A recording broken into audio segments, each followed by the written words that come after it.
Anne Pettifor is joining us from the UK today, where she's the director of the Policy Research and Macroeconomics Network, PRIME. Anne holds a variety of posts in different councils and advisory boards, is a well-known author and public speaker, and is fully engaged in ongoing debates about the British and global economy. Her latest book, The Case for the Green New Deal, envisions a pathway to decarbonize Europe, and as far as I can say, is a very good read. Anne, over to you. Thank you so much, Tobias, and thank you for having me, a Brit, in on this conversation when we British have been so determined to stay out of the European conversation. It's a great honour. I want to just start with the point you began with, which is what is the role of fiscal policy in the transition? And I want to argue that the role of fiscal policy is not to finance the transition. Fiscal policy comes in as a consequence of the transition. And it's this really important difference that I think is vastly misunderstood, not just in Europe, but of course, particularly here in Britain. We only a few days ago, a member of parliament on our national television announced that the government has no money. All the money that it has, it takes from you in the form of tax revenues. And that is an outright deception, right? Fiscal policy is actually something that is a reaction to, that actually reacts to financial policy, to the role of monetary policy in the economy. And that's how I want us to begin. I want us not to think that tax revenues are going to finance this transition. Tax revenues are a consequence of the existing financing of the transition. And to make sense of that, let me say this. We invented a monetary system to enable us to do what we can do, as Keynes famously argued. I've worked in Africa where there are countries that do not have a monetary system. And a monetary system is quite complex. You know, it has to have a central bank. It requires a tax collection authority. It requires the setting of standards by an accounting system. It requires a criminal justice system to enforce contracts, because money is nothing else but the promise to pay, and that promise has to be upheld. So when Elon Musk promises to pay 45 billion or 100, however many billions it is for Twitter, he's promising to pay that, but has he paid it? And you know, what are the courts going to say about the way he's raised that finance? So these institutions, and they're all public institutions, tax collection, criminal justice, the central bank. Let's not forget the central bank is not a private body. It's a public body run by civil servants. These public institutions are financed by the population, are created and built and established by the population, and they have done here since 1694. That's when we began to develop our monetary system here in Britain, for the purpose of creating the finance needed to enable society to do what it can do. Now, I've worked in countries like Malawi, where there is no monetary system. They have a central bank, it's not independent, it's not staffed by technocrats, but more importantly, they don't have a sound tax collection system. They don't have an accounting system that can be upheld, and they don't have a criminal justice system that is effective at enforcing contracts. And as a result, there is no money in Malawi. Malawi depends on other countries, namely Japan or Britain or the United States, for its money. It depends on foreign currencies and foreign institutions. And as a result, it's an impoverished country, and it's very hard to get out of it. And unfortunately, the IMF and the World Bank advises Malawi not to build the public institute, not to invest in the public institutions like tax collection, like criminal justice, like an accounting system, like a central bank, in order to build a monetary system that would enable Malawi to finance its own activities. Of course, it's very hard to finance external activities or to import and so on, or to use finance for purchasing abroad. But for managing money at home, Malawi doesn't have that system. So we have to be grateful that we have monetary systems which can produce the finance we need to enable us to do what we can do. And so when we, for example, face the crisis of the pandemic, or we decide we are going to war, or any other kind of crisis, money appears from nowhere as, if you like, a promise to pay, and a promise to pay by the state. And the state is not like me or you. The state, as Mariana Mazzucato has argued, is a roaring lion when it comes to financing, as opposed to the individual or the firm or the household, which is really quite a timid mouse, because its ability to create finance needed to do what it can do is limited. But that's not the case for the state, and it's certainly not the case for the European state, which consists of all of those states which are powerful and which have developed monetary institutions. And so all financing must begin with a promise to pay, and the state has to promise to pay, because only the state is capable of mobilizing the finance needed on the scale that we need to transition from our existing economic system and our existing ecosystem into a more stable and survivable ecosystem. And when you ask the question, who will pay for this? Who will pay the bill, of decarbonization? We should also ask the question, who will pay the bill of non-decarbonization? And we know who will pay that bill. It'll be the poorest, it'll be the most vulnerable. So that's not tolerable in a civilized society. So I come back to the point that all of the financing that is needed, and we estimate that in the European Union, where there are, in fact, marvelous targets, where there are inspiring plans, where there is a great deal of aspiration, but the targets are for 2030, for 2050, they're deferred, they're out there in the future, right? And targets are very nice because you can sit and look at them all day long and do nothing, and hope that by 2029 or by 2049, you'll have the technology needed to make the transition. Hey, presto, and all will be well. And that's the problem with targets. They kind of focus us on that instead of focusing on what should happen today. Now, we know what should happen today is that we've got a crisis with Russia and Ukraine, etc. We need to lower demand. It's as simple as that. I love the slogan in the European Parliament from the Greens: isolate Putin, insulate homes. It's as straightforward as that. And it's so striking that at the height of this crisis, neither the United States, the European, Britain are doing anything at all about lowering demand. It's as if we want Mr. Putin to dominate us. It's really bizarre. And it's striking that in Japan, for example, there's a joke on Twitter today about how they're closing down on their lavatory cover warmers. People have been told they'd have to switch those off for the moment. Well, at least they're trying to lower demand. We're not trying to do that. So the point about the financing is who'll pay the bill is that we know that the state has the power to promise to pay, and that power is one that has the institutions to uphold that promise. That's why everyone invests in the euro or in the dollar, and to an extent in sterling and Japan, because these institutions, they don't do the same for Malawi. You don't see investors running to Malawi, even though Malawi has wealth and it has assets and it has land, for example, which is valuable.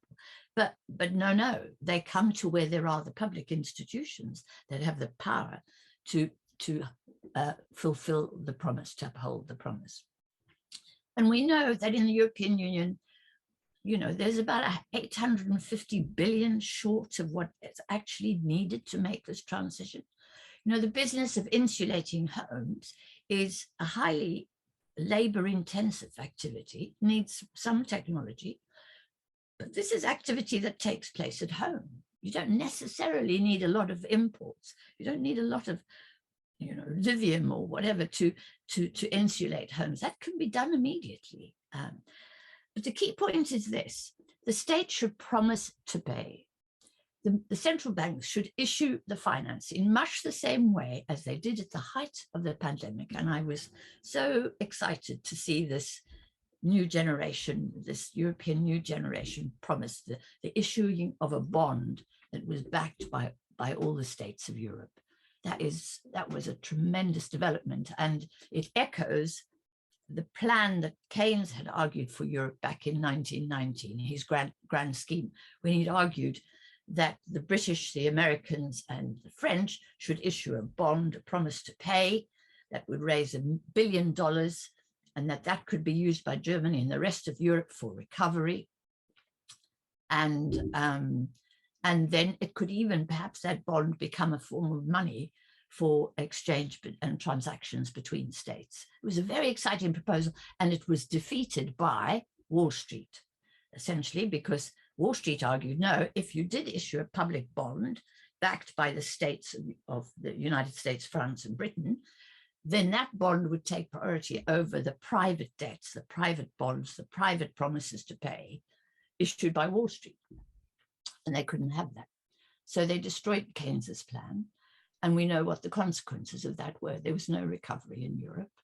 There was instead the rise of fascism, ultimately, and a catastrophic world war. And only after that war did economists and presidents learn that the public authority to issue finance was an extremely important and essential requisite for recovery. That's what Bretton Woods is all about. That's what the golden age of 45 to 71 was about, right? And then in 71, the private sector says, no, sorry, our bonds, our promises, Wall Street's promises to pay should take priority. But if Europe was to issue the bonds needed, 850 billion, whatever it is, needed to address this crisis and back it by the institutions of the European Union, and those institutions in turn are backed by taxpayers, right? And the Europeans pay their taxes, or they have systems which pretty well enforce them paying their taxes, because there's a section, the 1% that don't pay their taxes, but on the whole, most people pay their taxes, as we do here in Britain, right? And that guarantees. Sorry to interrupt you here, Anne, but the 10 minutes have passed, so maybe 2 more sentences. Two more minutes, just quickly. So that all right. Those institutions enable the promise to pay to be repaid, because what they will do, and this is my point, which I really wanted to make so strongly, was that if that finance is used to create employment, jobs, which Europe lacks seriously now, those jobs generate income for the people who earn the money, but more importantly, they generate revenues, tax revenues for the states, and that helps to pay the bill. And I'll stop there. Thank you very much. Yeah, thank you, Anne. This has been very, very insightful. But before we go on to the next input, I would like to ask you a question. So you would rather support the statement by Keynes that anything we can actually do, we can afford? Absolutely, yeah. All right, but do you see any caveats if you think about this? So what are the potential problems that may arise? Well, if we invest that money in speculation, which is what we do at the moment, right? We allow to happen, should I say, at the moment, then that's no good. We cannot afford speculation. We cannot invest. We cannot afford to invest in projects which do not generate income and revenues, basically. And that means we cannot afford to invest in anything else except employment, really. Now, in Britain, for example, and in Silicon Valley, the ideology is actually you don't need employment. You can use robots, or, whatever you do, you can have a piece of software, and you can, and you need only the most insecure, low paid and fragile employment. And that's wrong. The reason it's wrong is not just because it's wrong for the people who are badly employed and badly paid. It's wrong because it doesn't generate the tax revenues needed to pay the bill, right? And so the flaw, the caveat is, if you don't invest in employment, you won't be able to balance the books, essentially. And Keynes argued, look after employment, he said, and the budget will look after itself. Thank you, Anne. Thank you, Anne, for now. That was very interesting. Our next speaker is Zsolt Darvas. And Zsolt Darvas is joining us from Brussels today, where he is a senior fellow at the European think tank Bruegel. He holds a PhD from the Corvinus University of Budapest, where he also teaches courses on econometrics. And recently he conducted research on how to reconcile green public investment needs with fiscal consolidation in Europe. And I'm very much looking forward to hearing his talk. So over to you, Zsolt. Thank you very much, Tobias. In fact, I'm joining from Budapest, and it's a great thing in webinars. Then you can join from anywhere in the world. So in my presentation, I will focus on the fiscal rule discussion related to climate investment. And I have prepared a couple of slides. So let me share. Can you please confirm if you can see my slides? Mm-hmm. Can you see? Okay, thank you. So I will focus on climate investment in times of budget consolidation. And first, let me give a little bit of context. All of us know that EU has rather ambitious climate goals. I mean, and was a bit critical, saying that if you have goals for 2030 and 2050, and we do little until then 1 year before those target dates, we would realize that the goals have been missed, and certainly that would be a bad mistake. Now we also have, I mean, this grave war in Ukraine with the Russian invasion, and it has a number of implications also for climate transition. I mean, the very first one is that there seems to be a very strong attempt to decouple from Russian energy sources. I mean, for example, in the United States, it was easy to prohibit the import of fossil fuels from Russia because the US previously imported very little.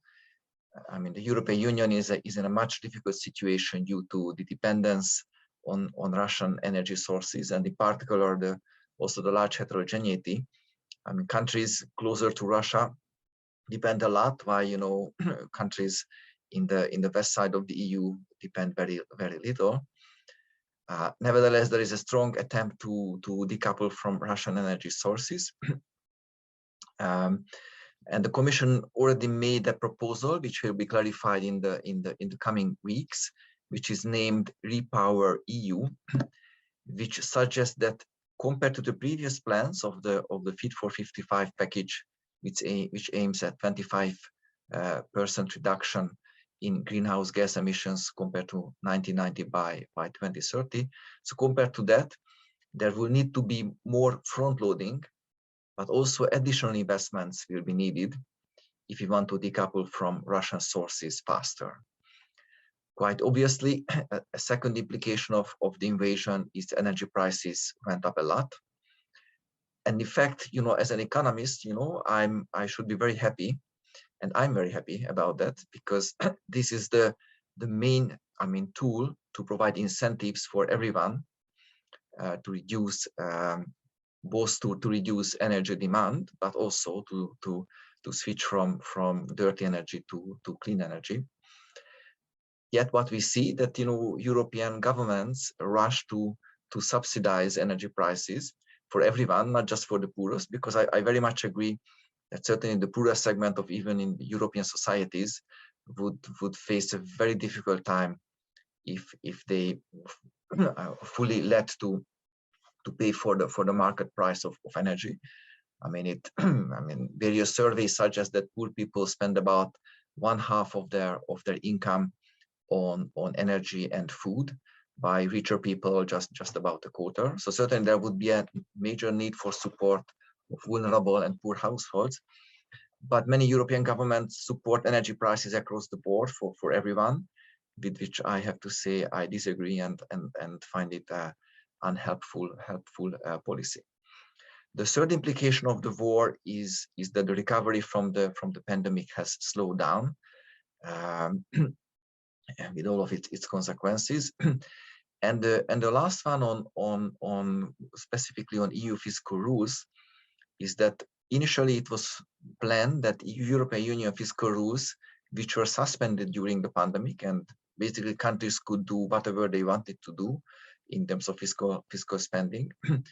It was planned to be reintroduced by January next year, but there's a couple of many people suggest, I also very much agree, that this reactivation of fiscal rules should be postponed to later years. Nevertheless, at one day, fiscal rules will be reactivated, and then fiscal consolidation will be needed. That's very clear. I mean, for most EU countries, except Luxembourg and Denmark and Sweden, but for the other 24 EU countries, fiscal consolidation will be needed. Yet, if you look at what happened during earlier fiscal consolidations in earlier years, then we see that there were major cuts in public investments. But this time, we need to increase public investment to meet climate goals. So there is a major conflict that fiscal consolidation will be needed. Fiscal consolidation typically comes with cutting investment, but this time we need to increase investment, and it's a major political dilemma, and it will be very difficult to solve. And what I will make in this presentation is a proposal how to solve that. But as I see the watch, half of my time is over, so I will not be able to show all the slides I plan to show you. Nevertheless, I already highlighted, I think, the main issues and the main trade-off. So I just basically skip the fiscal rules debate and show you a chart now on gross and net public investment in the European Union in a long horizons, almost 50 years.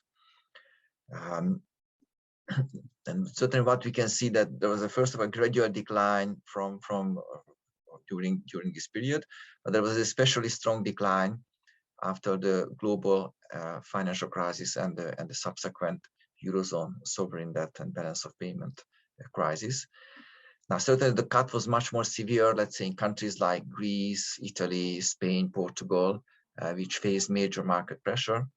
But if we look at countries like Germany and Austria, which had much lower debt level and did not face any market pressure, also the share of public investment in total spending decreased quite a lot during the fiscal consolidation phase, despite the pledges of many politicians that they will aim to preserve investment. So again, the key point is that fiscal consolidation typically comes with cutting investment.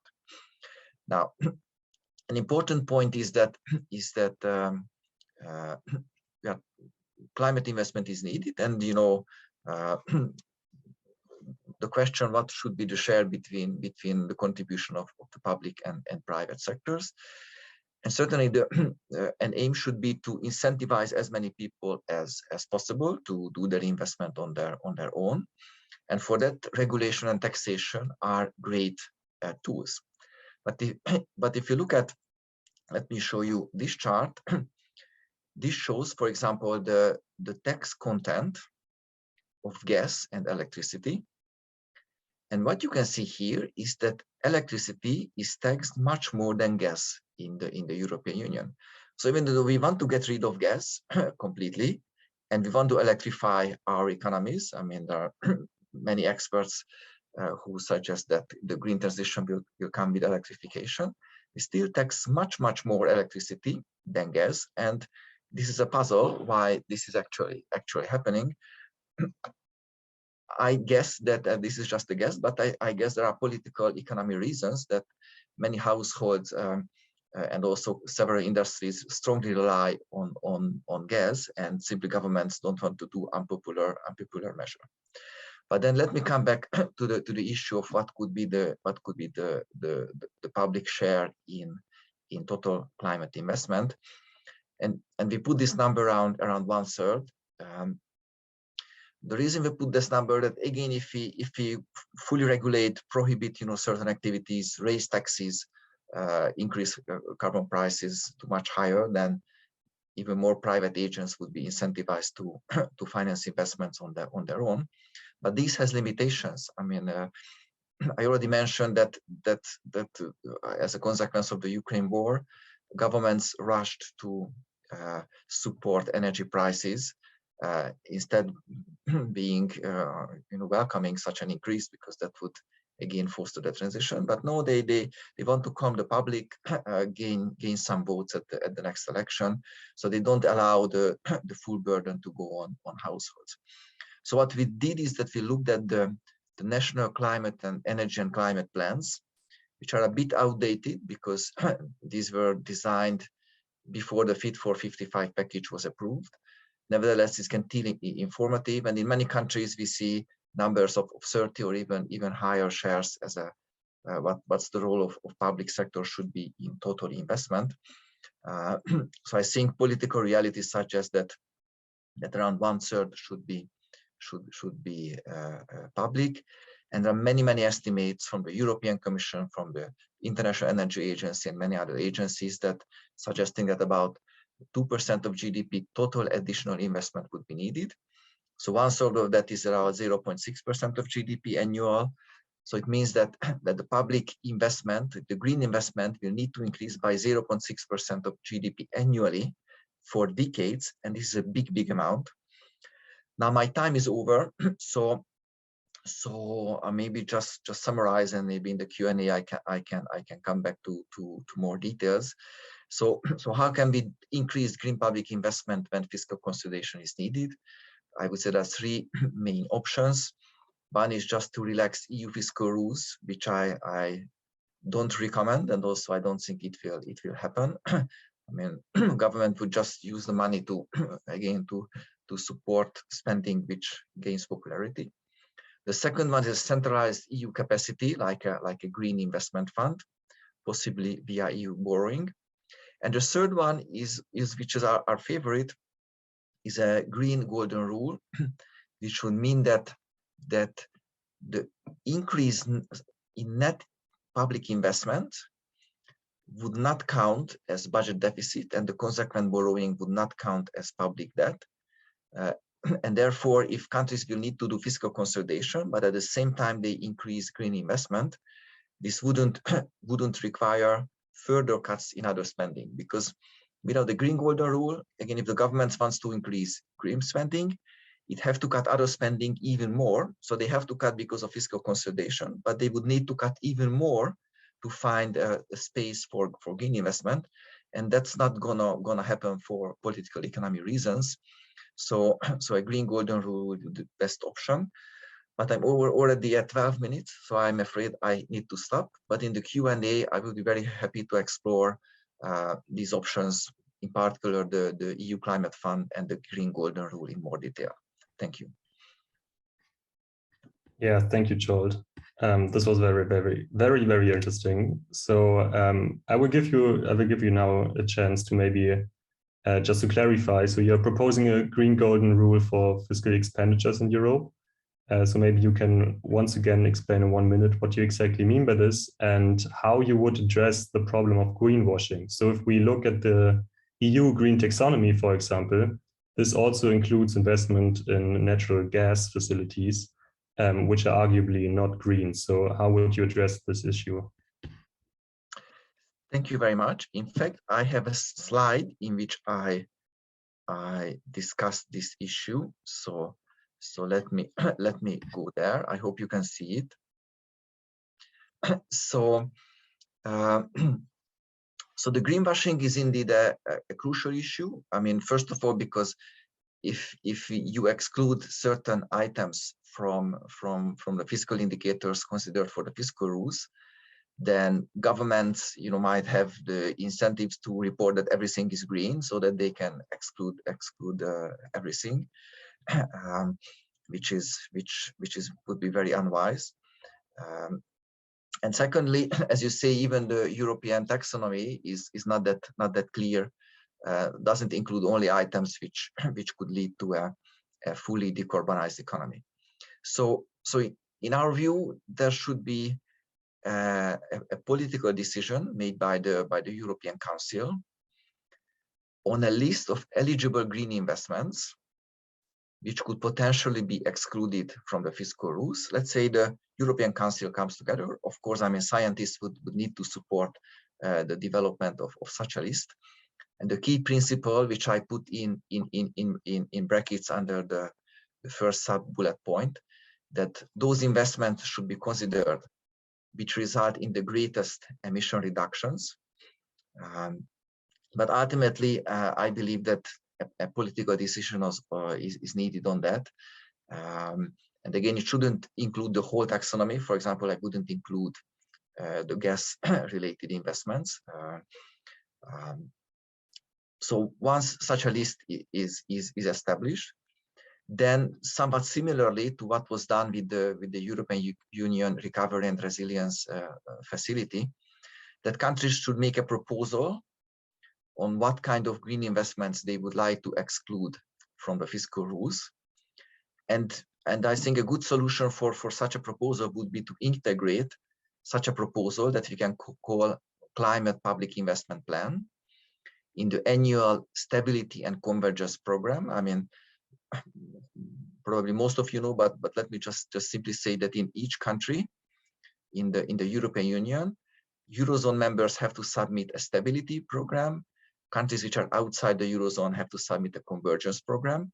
And in every year, around April, countries have to submit these programs which look forward to 4 years or even more. And certainly include all fiscal plans.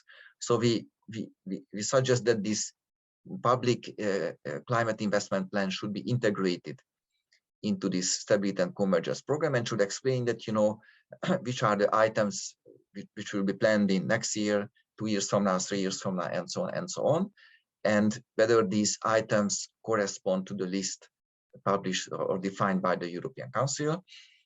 Then the European Commission will have to assess whether again those plans which countries would like to exclude from the golden rules are indeed really green and would indeed result in emission reductions.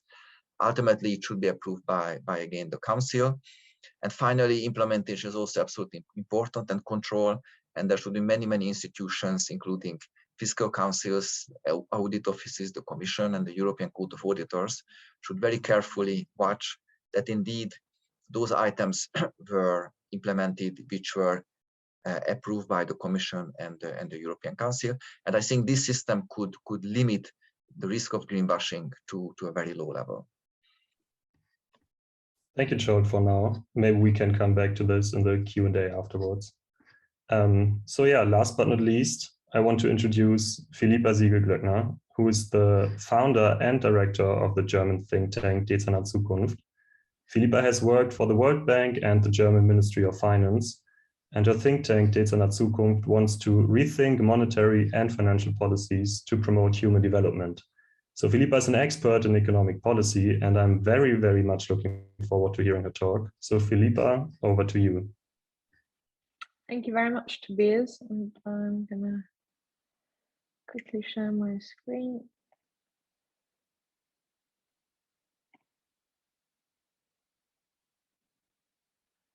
So, all right. Does the European Union have to change its fiscal rules to facilitate the green transition? I'm gonna disagree on that. We don't need to change the rules, and I'll take you through a proposal that we've just developed.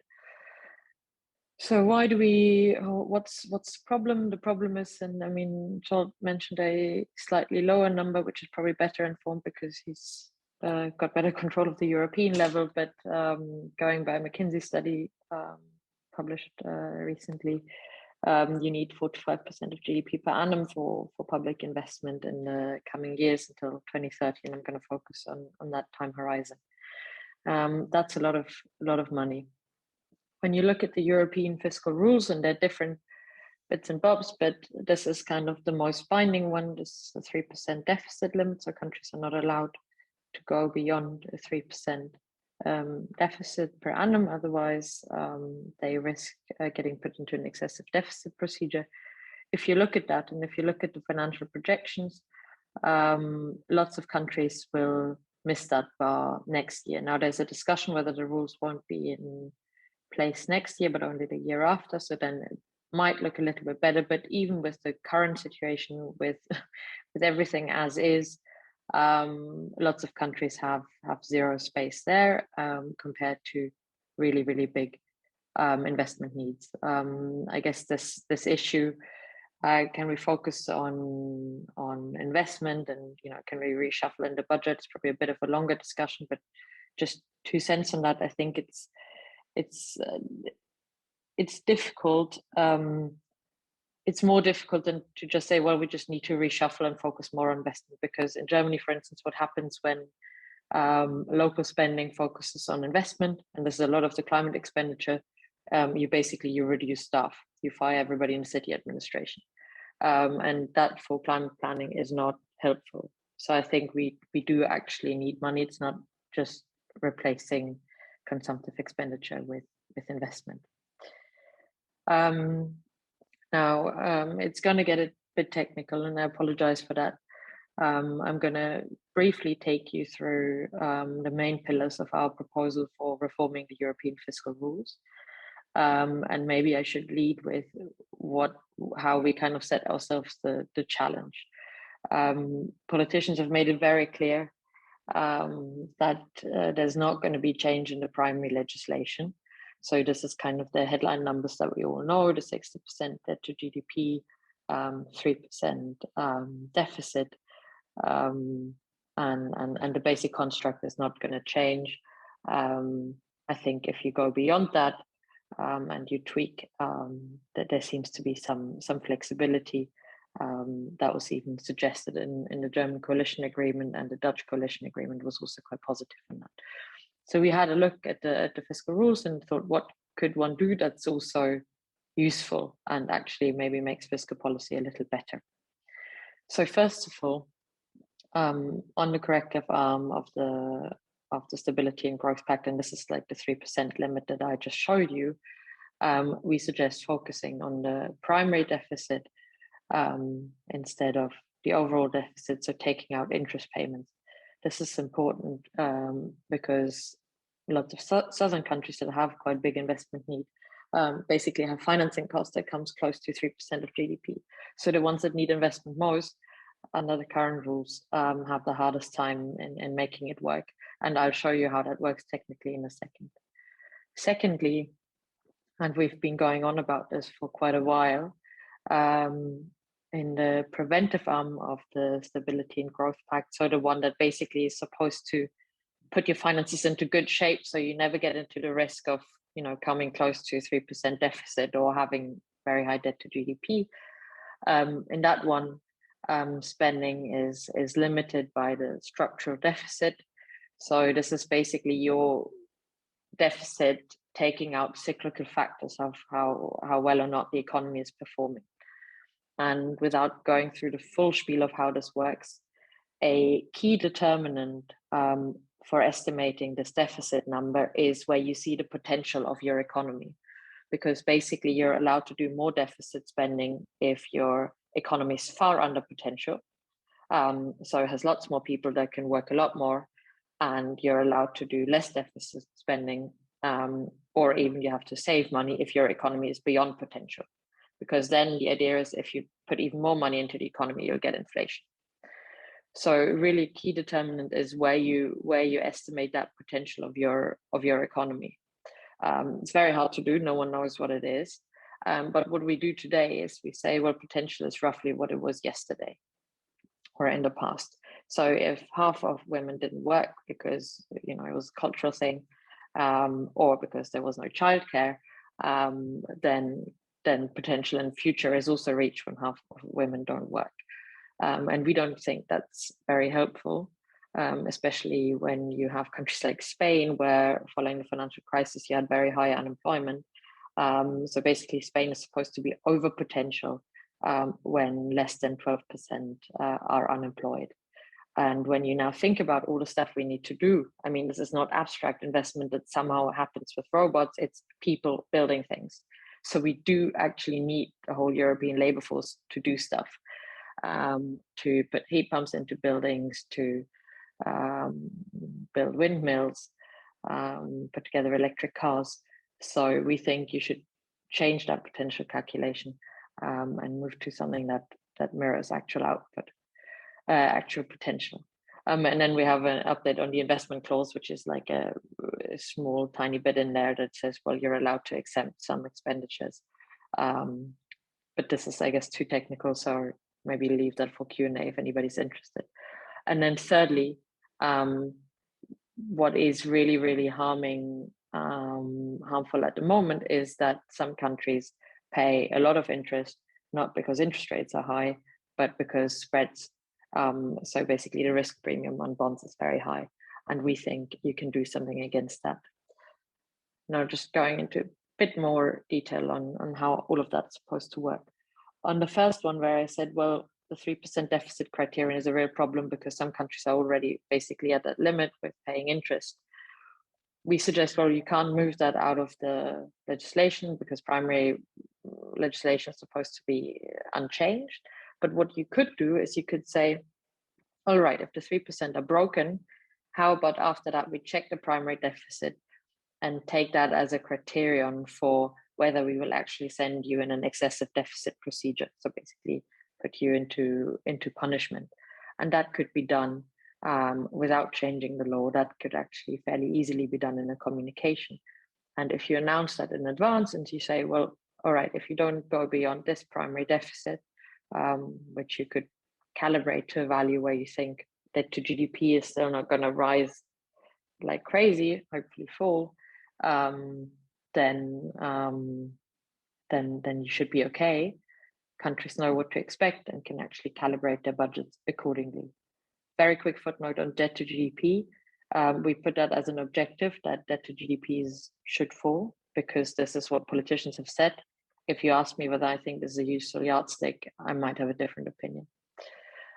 So basically, don't change the 3% headline, but change the criteria afterwards and make them very explicit so the countries know what to expect if they break the threshold, and then basically decide if the primary deficit is okay, then they don't get sent into an excessive deficit procedure.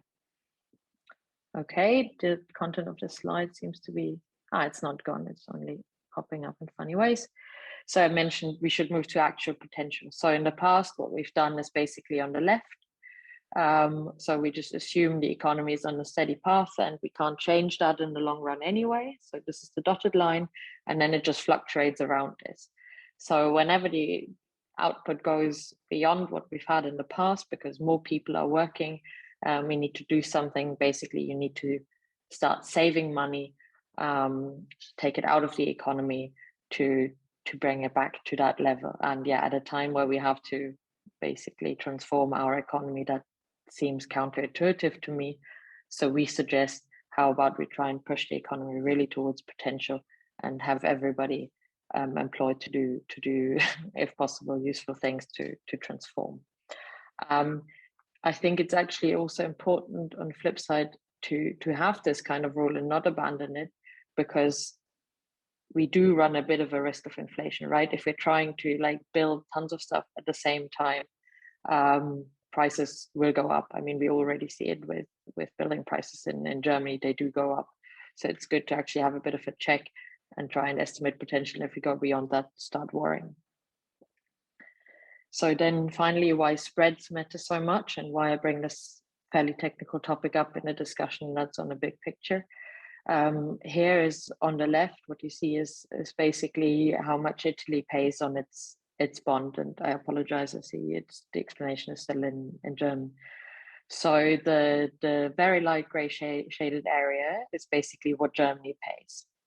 And this is like the baseline level. And then the pink area is the risk markup for Italy. So they just pay a crazy markup on their bonds, which means, financing is a lot more expensive, which means even if they grow a lot, debt to GDP is much more likely to rise just because they have to, keep servicing their debt. And what I'm showing you on the right is simulations for the future for different levels of risk spread. So basis points are how large the risk spread is.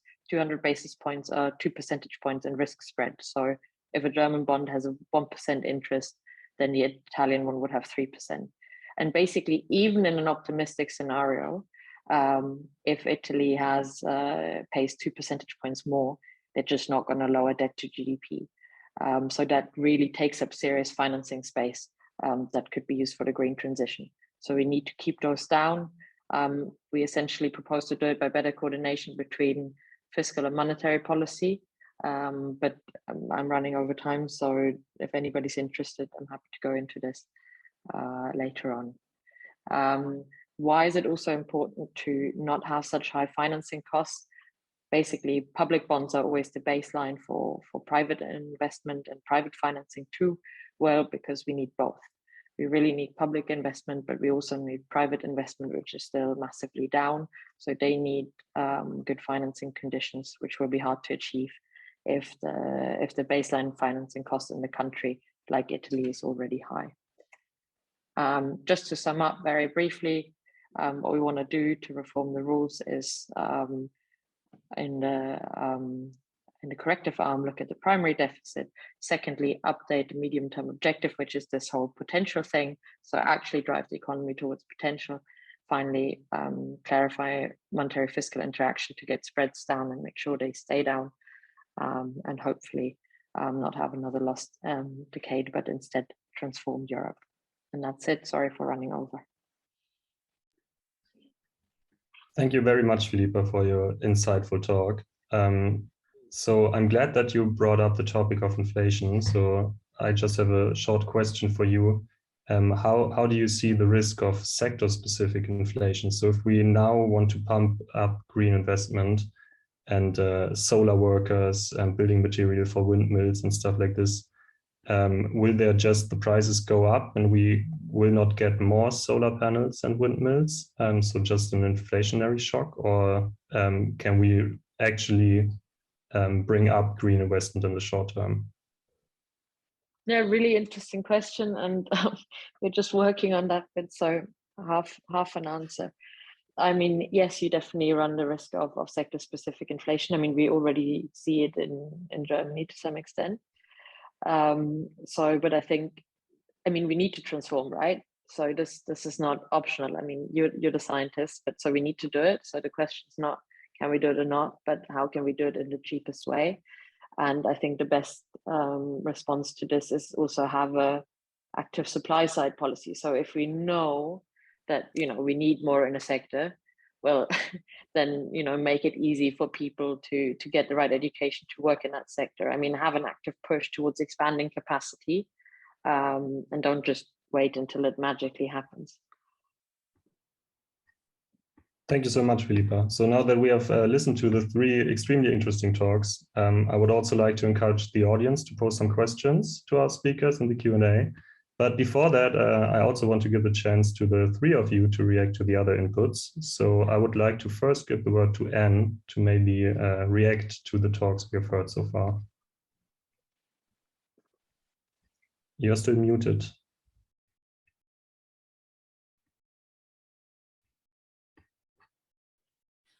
When time is so precious.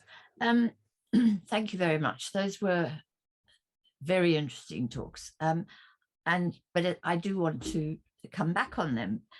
I want to say this, and I want to put this on the record. If Europe is going to insist on sticking with a fiscal rule that is contractionary, that is deflationary, then Mr. Orban is going to be the most progressive politician in Europe in the future. We are going to get fascists in place. I just want to put that on the record, because I think economists are incredibly complacent about this. We go on and on about fiscal rules, and the people know what is happening. The people know that unemployment is high. They know that their children can't afford to go to university. They cannot afford a roof over their heads. They are angry. They're voting for the far right or the far left. And I want to put that on the record, because economists, just as much as politicians, are responsible. The fiscal rule was invented by Milton Friedman in 1948, and it is an entirely reactionary rule. It was designed to defeat Keynes's ideas. And the second point is this, that back in 2010, we drafted a paper called Here at Prime, and we titled it The Economic Consequences of Mr. Osborne. And we showed that if Mr. Osborne decided that fiscal consolidation was the most important element in his political objectives, then the deficit would rise. And it did. Mr. Osborne cut debt, he cut local authority debt, he closed down local authority spending effectively. It is still happening. We're still cutting spending, public spending here in Britain as a result of Mr. Osborne's policies, right? And the deficit kept rising. And the economists at the ONS, at the Institute for Fiscal Studies, at the Treasury said to us that the economy was at full potential and it wasn't possible to spend anymore. And the argument about the potential, which Philippa so rightly raises, was a terrific argument. We argued it can't be at full potential if the deficit is rising. The deficit is a function of inactivity. It's a function of a low level of investment, low levels of employment, and low levels of output. For God's sake, it's so logical. And Mr. Osborne persisted. And what happened? We got Brexit and we got Boris Johnson. You know, we're now governed by a far right party here in Britain. I just want to warn the economists, the complacency, the sort of self-satisfaction we have in these rules invented by economists, and their political consequences are profound. And Europe has to get off that. It really does, because Europe's got a big problem of right-wing and far right and far left politics. And it frightens me to death. It frightens me to see the far right in the United States, which is a highly weaponized country, and the far right in Russia and in India and in Brazil, and now in the Philippines, where Marcos has just been re-elected, right? And it's because the people are reacting against policies which make them poorer and more insecure and deprive them of income and deprive them of prosperity. If we have a fiscal rule, it should be the rule that we have first, the state has a responsibility to create prosperity, and it does that through employment by creating jobs, which generates income and revenues to pay down the deficit. And until we change that ideology, and it is ideology, let's not kid ourselves that we're academics, you know, and we understand fiscal rules and we've done all the measurements, really. And can I just say this point about the golden rule? The golden rule, you know, Gordon Brown invented a golden rule. It works very well. But what I like about the golden rule is that it is labor intensive. It's going to employ an awful lot of bureaucrats to manage, right? And they're going to be paid high salaries. That means they're going to have high levels of tax revenues, which will help to balance the budget, yes. But for example, would you decide that investing in highly trained nurses looking after people with Alzheimer's is green activity? It may not be green, but it is employment, and it will generate income for those nurses, right? And that will generate tax revenues for the state. So are you going to exclude nurses from this? Or are you going to exclude education because it's not green, of little children at the age 3, right? So I find the bureaucracy, and that bureaucracy is going to be stifling. What the state should be doing, and I mean, I'm not blaming anybody on this panel for the fiscal rule. I'm blaming Milton Friedman in 1948, his famous paper. And I'm blaming all the defunct economists, as Keynes called them, who were slaves to this ideology. But they need to understand that they're playing, sorry to be passionate about this, because I know we're in a dispassionate debate here about economics, but honestly, I am frightened for the future of my children, my grandchildren. And I want economists to take responsibility for those threats. I'll just stop there. Thank you, Anne, for your passionate talk. But now I want to give Zsolt, of course, the opportunity to explain why he thinks fiscal rules should not be disbanded in the European Union.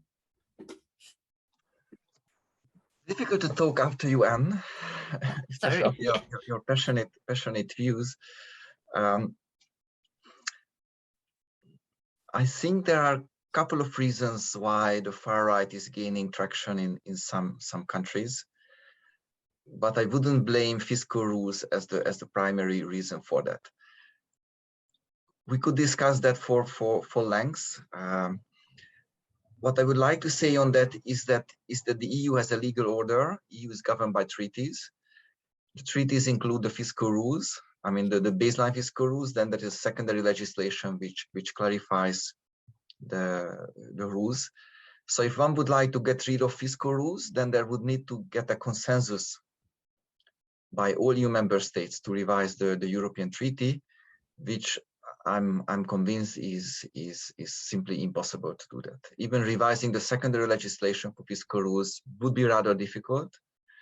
Some countries already put into their national constitutions the fiscal rules. Again, that would also imply that all the national constitutions will have to be revised.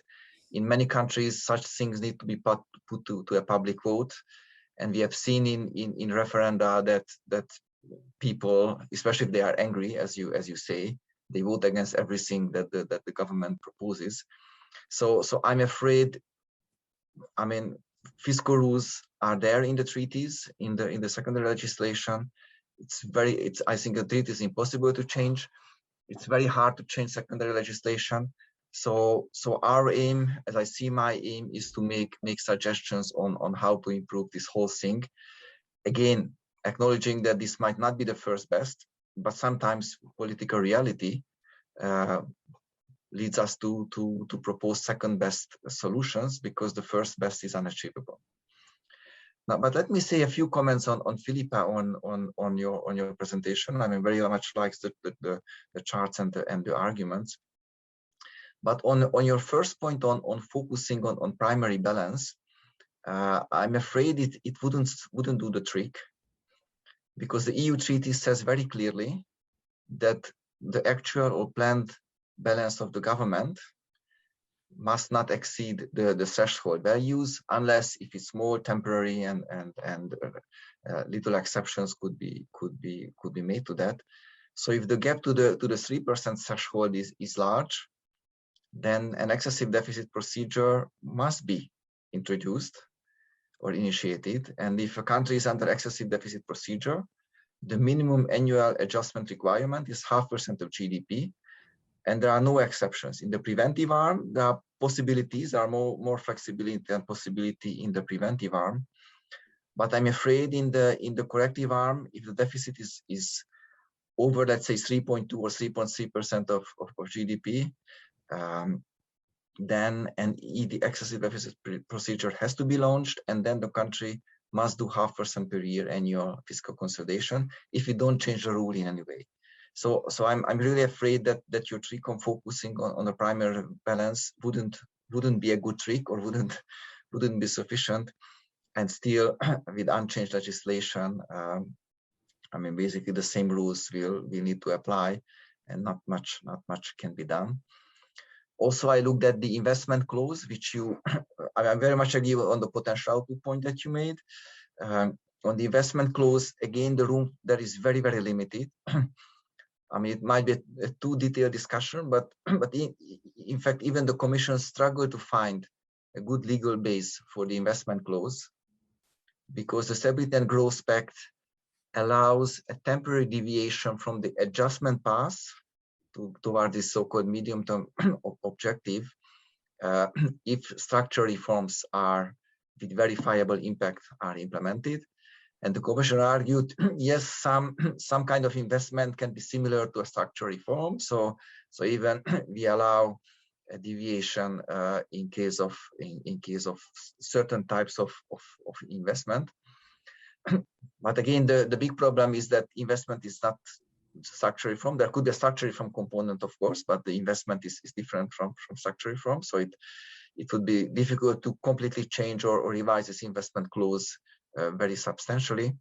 And also it only allows a temporary deviation from the adjustment path to this so-called medium-term objective.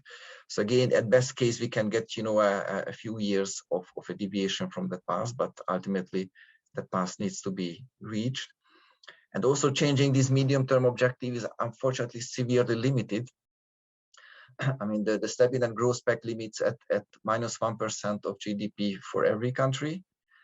By further, this fiscal compact limits this medium-term objective to -0.5% of GDP for countries, Eurozone countries, which have debt over 60% of GDP. Again, this fiscal compact is a treaty among European nations. Many countries put that into their constitutions.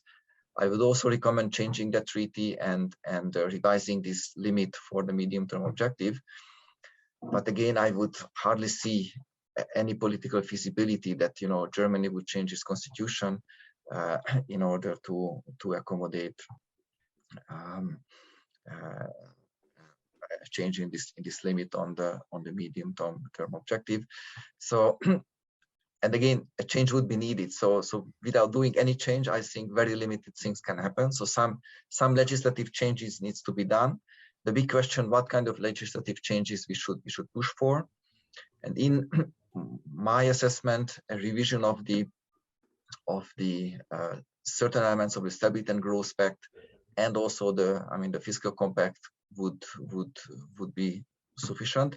But some legislative changes, I'm afraid, we need to be done if we want to encourage green investment by the public sector. Thank you. Thank you, Zsolt. Philippa, do you directly want to respond to this? Yeah, that would be great. And maybe also going to Anne's point briefly. I mean, I agree. I think the problem is more fundamental in Europe, though. I mean, it's the whole setup that we have a common currency area and no common finance ministry. I mean, basically, semi getting rid of having your own currency. I mean, basically putting a foreign currency regime on yourselves or on half the countries, which is a big problem. And I think that, maybe there is no easy solution to this, but the fact that this isn't being discussed as a big problem is a real issue, because we're kind of raping ourselves of that achievement of having our own currency in Europe. And you can never, I mean, fiscal policy is political. I think the economists can kind of maybe point out grave mistakes, but in the end, a lot of it is political. And when Zsolt outlined, I think how, green investment should be categorized or decided on, at least to me, it sounded like, there's quite a lot of judgment involved, and that's just a fact. It's very hard to tell it just from paper and by standards and rules. So any kind of fiscal regime that's trying to do stuff by rules is always going to have a massive issue. In terms of what the economists can do, I mean, I also agree that we need to do as much as we can. The problem is a little bit, you are constrained by politics, and I think putting out the biggest, furthest reaching proposals is not always the way to push hardest on change, because you do have political constraints. And I mean, if you want to get rid of them, you need to go into politics, which might also be the conclusion. But it might sometimes be making proposals that are hard to refuse. And this is a bit the approach we are taking. But on Zsolt's comments, and I'm going to try and keep it short, and I'm also partly just paraphrasing what the lawyer said that we work with, because I mean, obviously we're not, and a lot of this is quite in-depth legal stuff. So on the question with the primary deficit, what you apparently need to change is as you mentioned, this temporary deviation, but from what I understand, you can change that definition of temporary with a communication. That you would need to do, but I mean, communication doesn't seem out of reach. With investment and structural reform, I mean, I'm wondering whether sometimes economists are self-limiting too much, because I mean, I think you can reason through a lot that investment and structural reform actually sometimes go together quite well, and maybe the foundation isn't that limited. But that said, I mean, I also don't believe that the investment clause is a game changer. I just think if you look at it, it's obviously outdated. I mean, it goes back to conditions like you need to have certain co-financing by EU funds.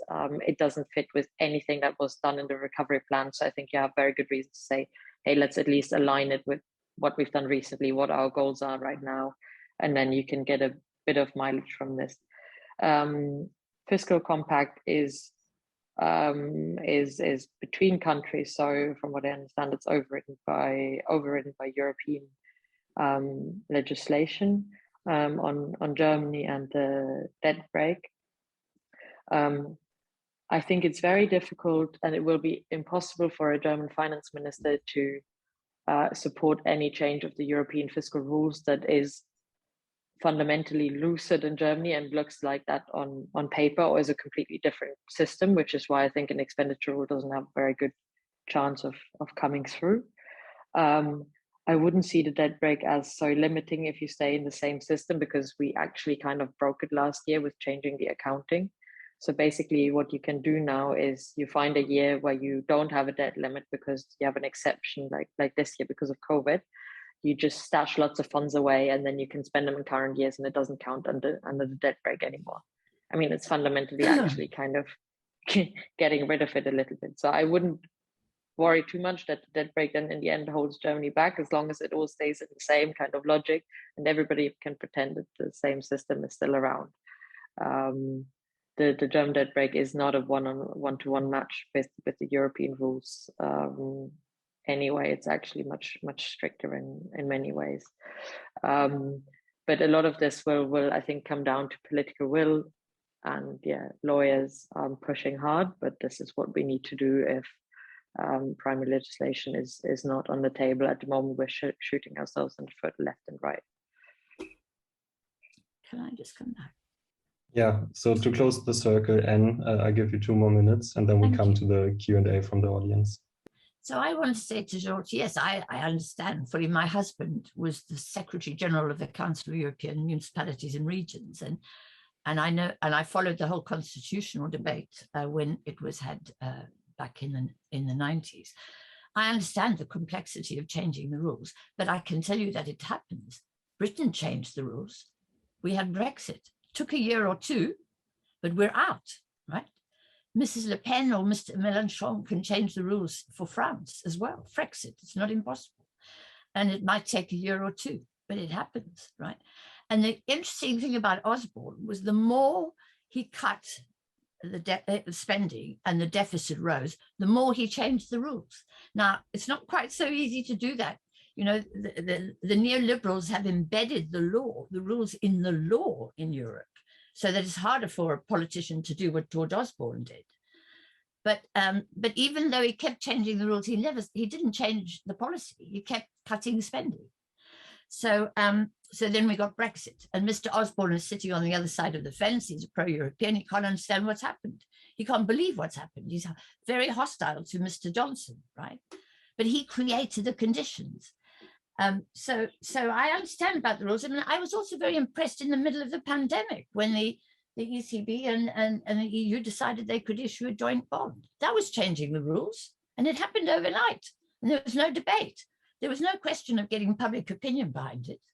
They just did it. So just be careful about, you know, this is a trap. You know, we cannot think differently because it's the law. Well, the law gets broken.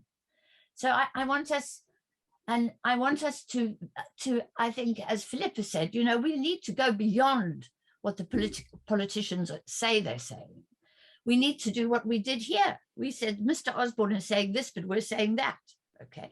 And to a very large extent, we have won that argument, but unfortunately we've lost the political thing. So I don't want us to be defeatist. It's defeatist to say we can't change, we can't do anything. It's the law, you know, we just have to go along with this. They used to say that about, you know, persecuting the Jews. It was the law.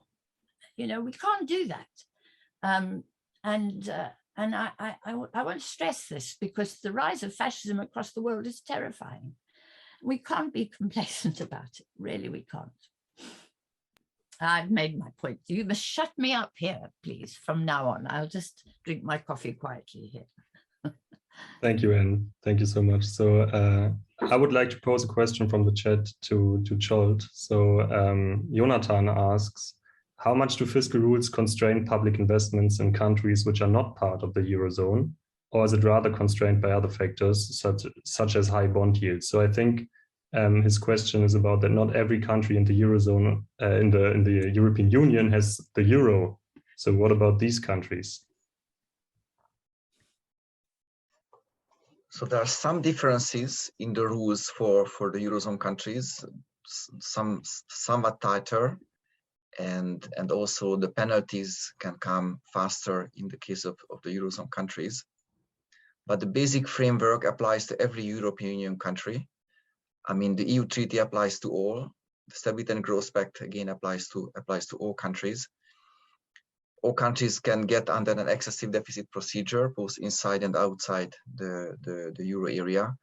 And if they do, the minimum annual fiscal adjustment is 0.5% of GDP, which needs to be done.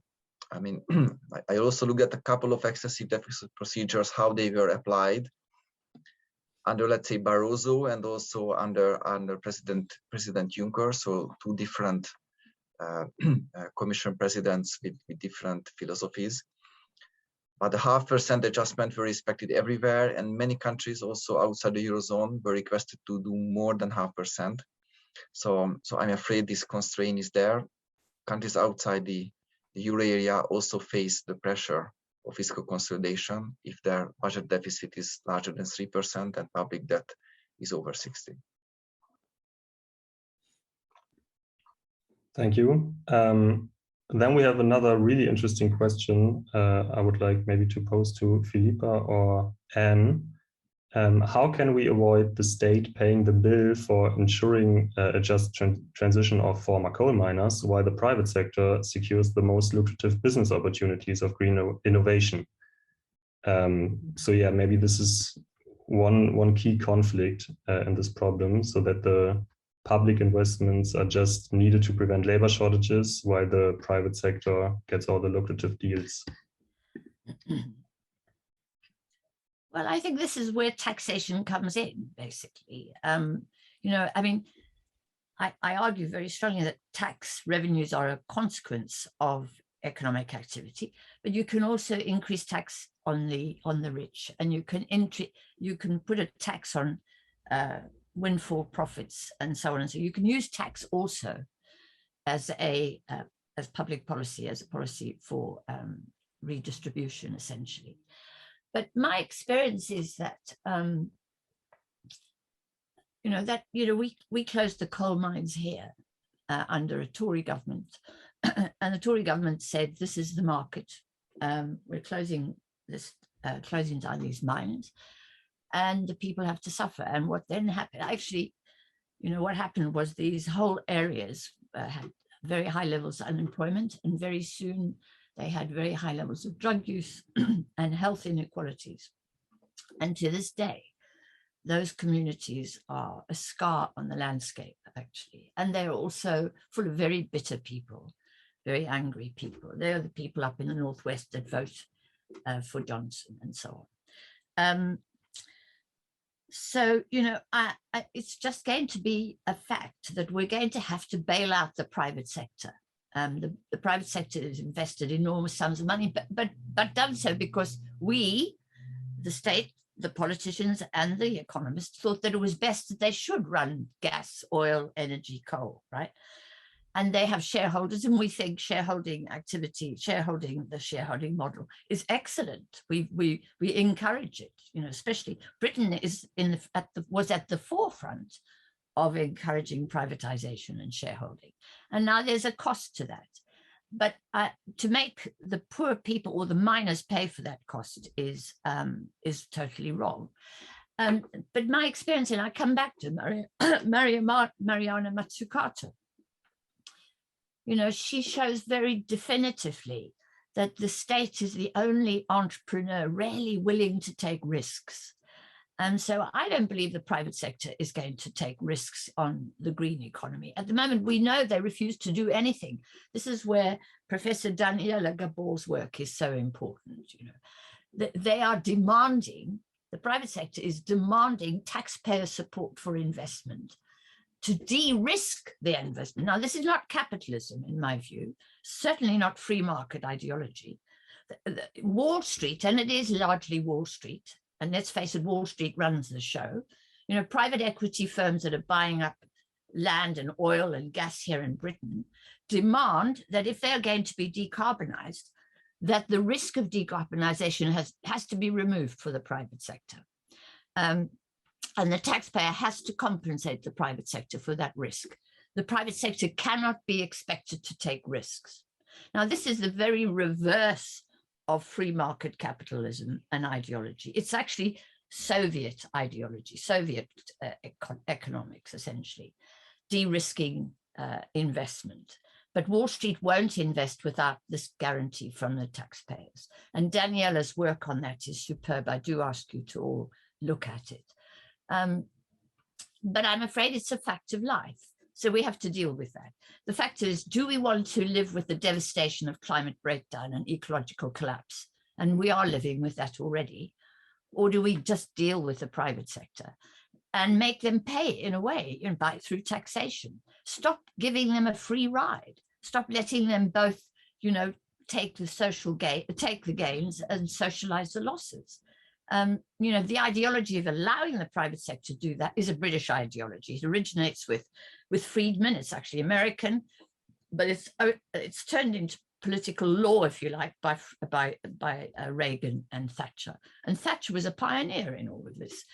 Allow the free market to do as it likes and the state to bail it out whenever it's necessary. And we saw that in 2007 and 2009. We saw that in the spring of 2020.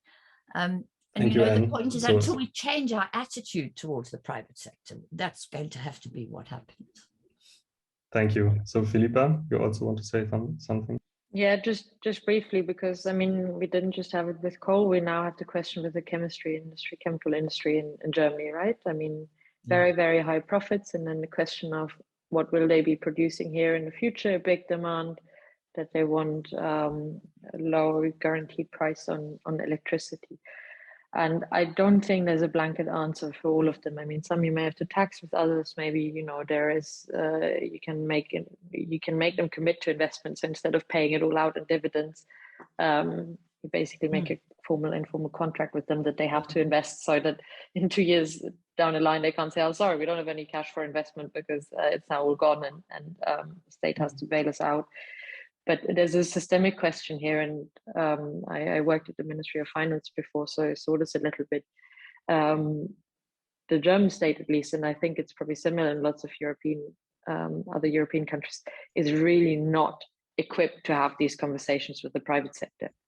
I come from management consulting, so I've done a bit of taking company financial statements apart and digging deep into that, and then you get a sensible view of what they do and what their financial conditions. This is not what anybody in government here does, at least not on a regular basis, but this will be quite important to have a reasonable discussion with any of the industry representatives, right? Now a company comes and you have to take it a little bit at face value. Obviously you can do a sanity check, but it's not a level playing field. So I think it would actually start with, we need to hire some of the people who can, do this stuff, understand industry at this level for the government, to be equipped to go into the conversation. Then there's a second question around, I think Zsolt also earlier spoke about, governments don't always spend the money well. Yes, I think that's true. Sometimes it's just easy to hand over money to industry.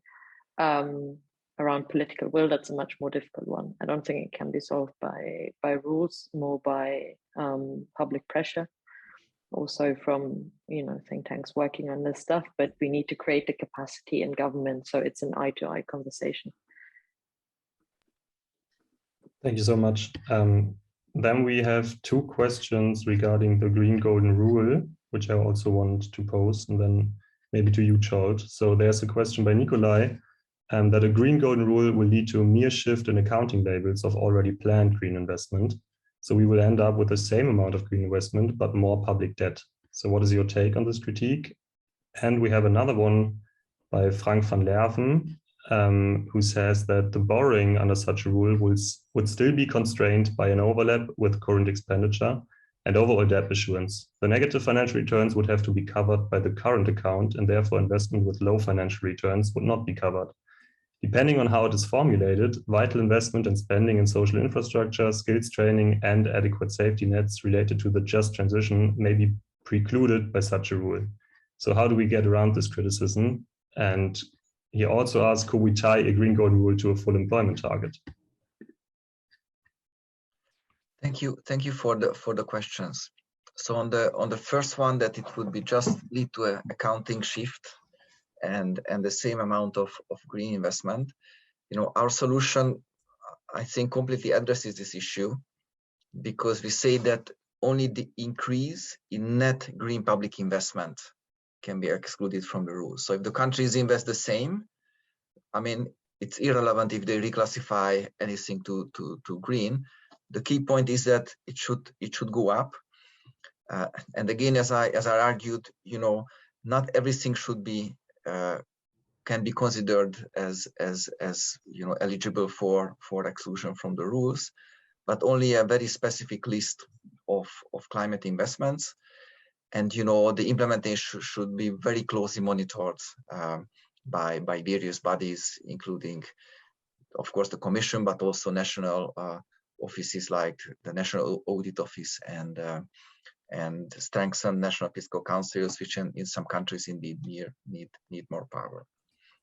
Now, for the second question, which I understand includes two issues. One is the overall debt issuance question, and the second one is what should be the scope of the golden rule, full employment target, and spending on just transition. Things could be excluded that as well. Now, on the first one, on the overall debt issuance, I very much agree that this is indeed a concern because simply, climate change might in fact will likely have adverse impacts on the economy. I mean, there are several estimates, estimating that, depending on the temperature increase compared to pre-industrial level, how negative the impact on output is going to be. And certainly the higher temperature increase, the more negative impact is going to happen. Now, certainly green investment would generate, activities, generate employment, as also Anne has emphasized, so it can compensate a little bit of the investment of the output level we will lose from climate change. But overall, I think it's quite likely that the overall impact of climate change, even if we do good green investments, will have an adverse impact on economic developments. And therefore, countries already have high public debt levels, might even face constraints from the market for financing. So the solution for that is that what we proposed in one of our papers is that the golden rule should initially apply only countries which do not have high debt levels. Now, again, this needs to be defined. Nevertheless, we can list the countries, Greece, Italy, Portugal, which have relatively high public debt levels in the EU at the moment. So the golden rule should not apply to countries with high debt levels. But the good news is that Next Generation EU, this EU recovery fund, very much redistributes toward these countries, so toward southern and eastern countries. And we also know that Next Generation EU also very much focuses on green investment. So at least in the next couple of years, until substantial funding is coming from Next Generation EU for climate investment, it can help these highly indebted southern and eastern European countries. And for these countries, the green golden rule can be discussed only after Next Generation EU expires. And again, at that point in time, one has to look at fiscal sustainability, because indeed the point is right that it still creates public debt. It doesn't matter for Estonia, which hardly has any debt. It doesn't matter for Germany or Netherlands, which have low levels of debt, but it could indeed matter for, let's say, Italy or Greece. I don't know if I can answer the second part of the question, or we are over time now. I'm afraid that we are over time now, and I would really love to have a closing statement from all of you. So just maybe 20 seconds or 30 seconds for from each of you, or what you want to say. Maybe then you can have 30 seconds on the green golden rule attached to a what was it called? The full employment target. Yeah.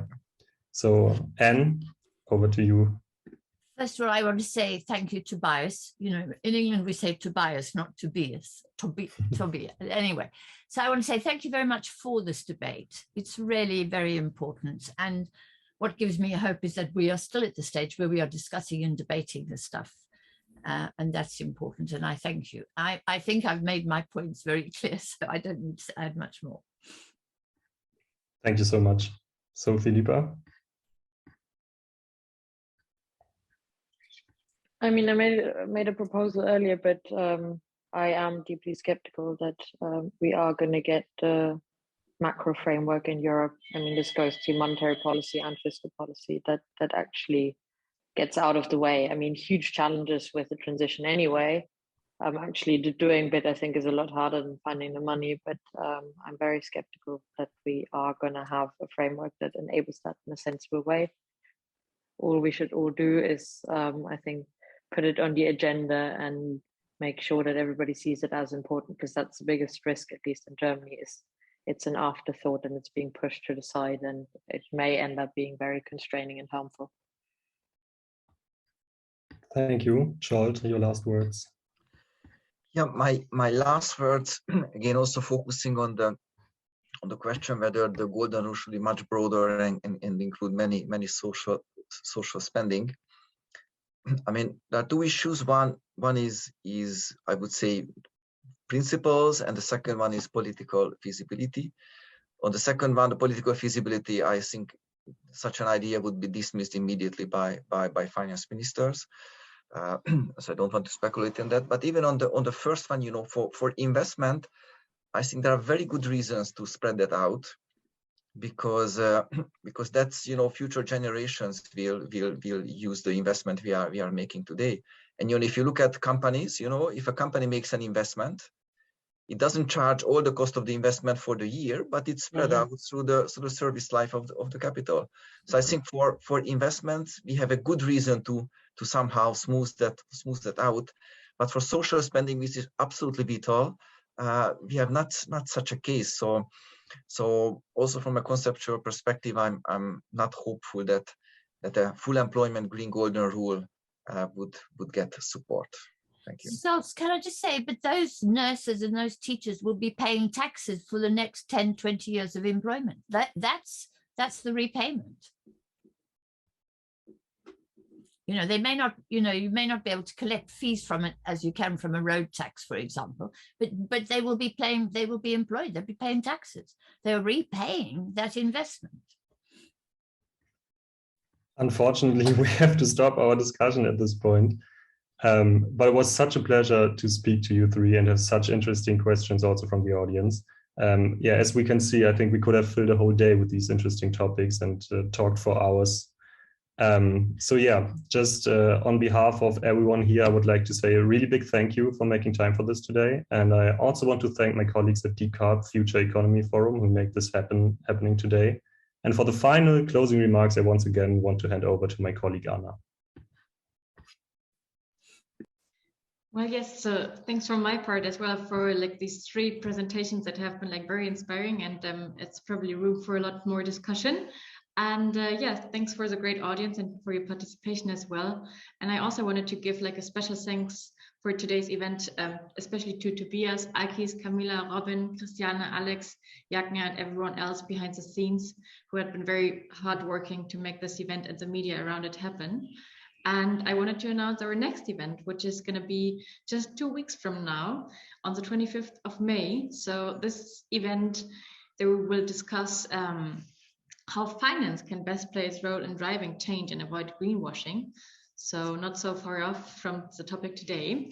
And we have, well, by now only 2 guests anymore, Tatjana Puhan, Deputy CIO at Tobam in Paris, and Alex Stomper, Professor of Financial Economics at Humboldt University of Berlin. And unfortunately, Sven Giegold, Secretary of State at the German Federal Ministry of Economic Affairs and Climate Action, just canceled today. So we're going to find a good replacement for him. And we really hope to see many of you there. And finally, before I end, I would like to thank our partners that are making these entire event series possible. So a special thanks goes to our funders, the Think Labs of the Stiftung der Deutschen Wirtschaft and E.ON Stiftung. And a big thank you also to the Center of Sustainability of the Hertie School of Governance for providing the technical infrastructure. And also a big thank you to our academic partners, the Mercator Research Institute of Global Commons and Climate Change, the German Institute for Economic Research, and the Zoe Institute for Future Fit Economies. And since Decarb Firm is a student-run initiative, and we can always use more hands and more brains to put these events into, to set them up. So if you're interested in getting in touch or involved, please send us an email to info@decarb.org. european-union.world or get in touch through any of our social media. We are on Twitter or on LinkedIn. So there you will find on our website the recording of today's event, and you can be the first to know about new ones coming up. So thank you very, very much for your attention and your engagement, and I wish you all a lovely rest of the day.